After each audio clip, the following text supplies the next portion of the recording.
31 VI. Alofa, welcome back to Pacific Mornings. Now, of course, Samoa heads to the polls this Friday in an election that, as I always say, is shaping up to be one of the most unpredictable in the nation's history. Former Prime Minister Tuilaʻepa, just days ago in an article for Fiamē News, has warned voters in Samoa could face a greater mess if his rivals win, while Fiamē is pitching stability and trust as her message.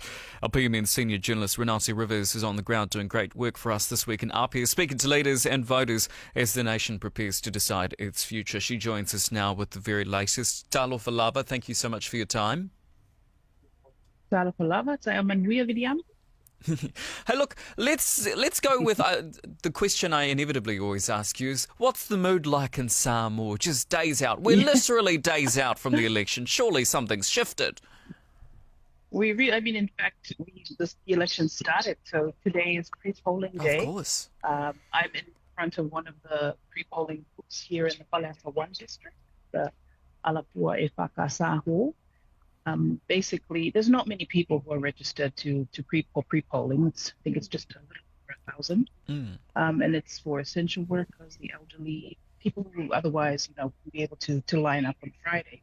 So, it started. We're underway, and it's the same theme as the last few times that we've spoken, where it's just business as usual. Like, it's just, you'd think there'd be some kind of super excitement or some kind of frenzy, but no, everyone's pretty conservative. Everyone's just going about their day.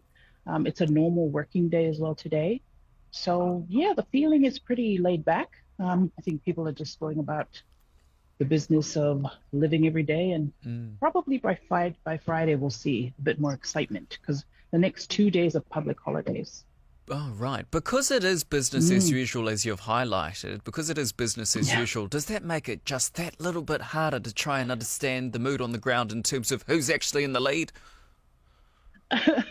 Well, it really depends on who you talk to. Sure. If I talk to, it depends on the sectors as well. If you speak to the elderly, which I've spoken to a few people who are on pensions, they're very excited about particular parties and what they're able to offer in terms of extra money every month. And then if you talk to a business person, their concerns are different as well. So, it's honestly, I just can't pick. I couldn't even give you a prediction. I wouldn't want to. Exactly. No, I said that earlier on in the show. I was like, I have no idea who is going to take out this election. With that in mind, though, you've been catching up with some of the leaders over the past few days. Great interview with Tuilaʻepa, which you can go and view, by the way, up on our YouTube page in its entirety. Just head along to Fiamē News to check that out. Great traction so far. Thank you very much for the comments, by the way. Keep the feedback coming in. In terms of, I think one of the key messages, or a stark message from that Tuilaʻepa interview in particular, was that he warned of a greater mess if his rivals were to win. What do you make of that sit-down interview? What was your takeaway from it? Well, I've been in the same room with Tuilaʻepa for many years, listening to him giving interviews and that, and he's pretty much the same from his delivery. He'll just go full hog on anything, really, whatever topic he's talking about. And he does tend to bring a lot of context to something that he's discussing, which is probably why it went quite long. I feel like maybe there's a real recognition that there's really no telling how this is going to be. Obviously, every leader wants to project a certain level of confidence. They're going to win. But I feel like maybe there's a little bit of an underlying worry, maybe. I think across the board, they're all like that. Yeah. Yeah, certainly. Okay, and in terms of reflecting a few days on, of course, from your interview with Prime Minister Fiamē, what was her key message to voters, and what does it consistently continue to be, do you think? Yeah, I think for her it was mainly, look for stability and someone who would be able to provide sustainable.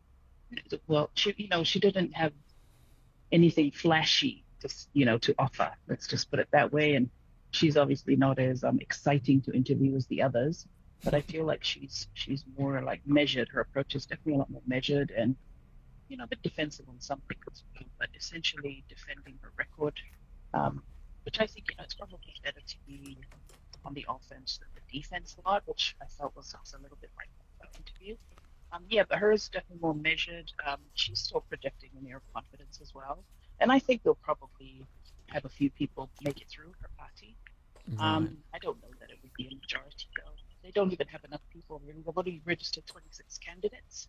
So, but like I said, it's just, you really can't call it at all at this point because we haven't even considered the independents.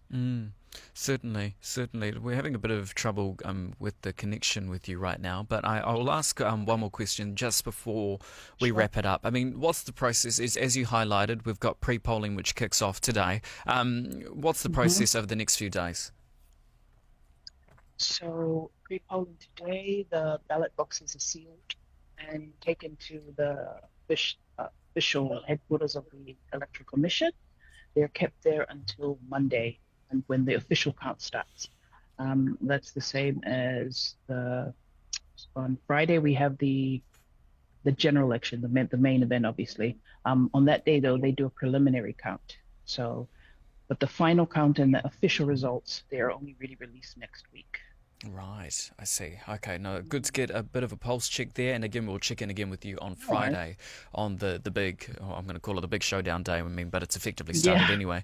Thank you very much. That is our Fiamē senior journalist, Renate Rivers, there on the ground for us in Samoa. Lovely to speak with you. Enjoy it, soak it all up as it does pump. Thank you so much for your time. Yeah,